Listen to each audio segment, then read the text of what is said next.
দুপুরবেলায় চলে এলাম আজকের লাঞ্চটা নিয়ে। দেখো লাঞ্চটা দেখো, রাইস, জিরা রাইস আমি খাই বলেছি। আচ্ছা, সাথে হচ্ছে কলমি শাক ভাজা, এটা হচ্ছে উচ্ছে ভাজা, এটা রসুন দিয়ে ভাজা হয়েছে উচ্ছেটা।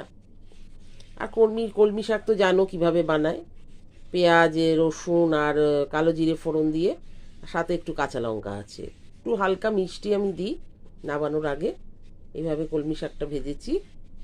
এটা হচ্ছে লোটে মাছ, এটা সবজি দিয়ে করেছি, বেগুন আছে, বরবটি আছে, ঝিঙে আছে, পেঁয়াজ, কাঁচা লঙ্কা এই দিয়ে মাখিয়ে চুকিয়ে একদম বসিয়ে দিয়েছি। আর একটু শুকনো লঙ্কার গুঁড়ো অল্প একটু দিয়েছি, পরিমাণ মতো নুন দিয়ে, আর নামানোর আগে একটু ধনে পাতা, বাস।